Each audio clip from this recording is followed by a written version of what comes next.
नमस्कार साथियों, स्वागत है आपका कर्तव्य विद सुनील में। क्या आप जानते हैं कि भारत के करोड़ों रेहड़ी पटरी वाले लोगों को आत्मनिर्भर बनाने के लिए एक ऐतिहासिक योजना शुरू की गई है, प्रधानमंत्री स्वनिधि योजना।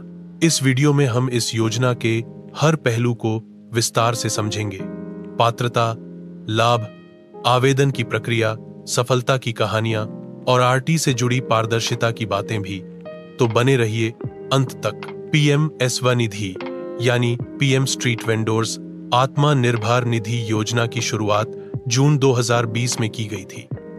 इसका उद्देश्य था कोविड-19 महामारी के दौरान प्रभावित हुए स्ट्रीट वेंडर्स को आर्थिक सहायता देना। इस योजना के तहत स्ट्रीट वेंडर्स को 10,000 तक का बिना गारंटी वाला लोन दिया जाता है, जिसकी अवधि 1 साल होती है। समय पर चुकता करने पर ब्याज में सब्सिडी और अगला लोन 22,000 तक मिल सकता है। आइए जानते हैं इसके लिए एलिजिबिलिटी क्राइटेरिया क्या है।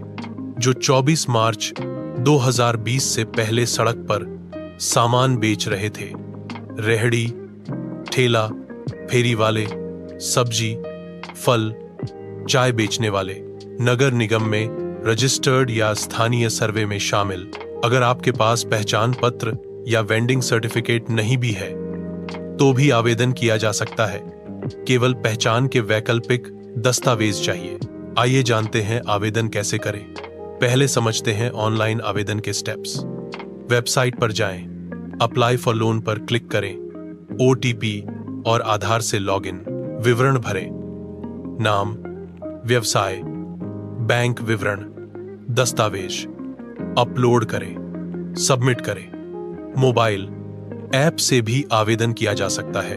इसके अलावा सीएससी कॉमन सर्विस सेंटर से भी फॉर्म भरा जा सकता है। आइए इस योजना के लाभ समझते हैं। 1,000 तक लोन, बिना किसी गारंटी 7% तक ब्याज पर सब्सिडी, डिजिटल लेन देन पर इनाम, समय पर भुगतान पर 20,000 और 50,000 तक बढ़ा लोन। क्रेडिट स्कोर सुधरता है। योजना का उद्देश्य सिर्फ पैसा देना नहीं है, बल्कि उन्हें डिजिटल और औपचारिक बैंकिंग से जोड़ना है। चलिए अभी एक सफलता की कहानी जानते हैं। रामू भाई लखनऊ में चाय बेचते थे। लॉकडाउन में सब बंद हो गया। पीएम स्वनिधि से 23,000 का लोन मिला। 6 महीने में चुकता किया। अब 23,000 का दूसरा लोन भी मिल गया। उनकी दुकान अब ऑनलाइन पेमेंट भी स्वीकारती है। यही है असली आत्मनिर्भरता। योजना की पारदर्शिता और आरटी की भूमिका। पीएम स्वनिधि योजना के अंतर्गत आवंटन, वितरण, लाभार्थियों की सूची और फाइनेंशियल डिटेल्स को आरटीआई एक्ट 2005 के तहत प्रोएक्टिव डिस्क्लोजर में सार्वजनिक किया जाना चाहिए। आरटी के माध्यम से आप जान सकते हैं आपके शहर में कितनों को लोन मिला, किस बैंक से स्वीकृति हुई, सब्सिडी कब जारी हुई।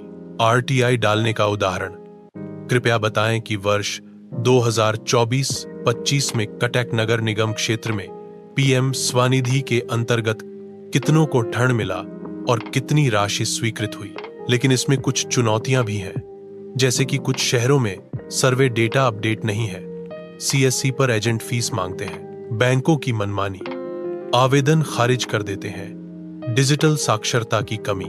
पीएम स्वनिधि योजना ने छोटे दुकानदारों को आर्थिक पहचान और आत्मसम्मान दिया है, लेकिन जरूरत है कि हम सब जानकारी फैलाएं, योजना की निगरानी करें और आरटी का सही इस्तेमाल कर पारदर्शिता बनाए रखें। अगर ये वीडियो आपको अच्छा लगा हो तो लाइक करें, शेयर करें और कर्तव्य विद सुनील को सब्सक्राइब करें। कमेंट में जरूर बताएं क्या आपके शहर में यह योजना सही से लागू हो रही है।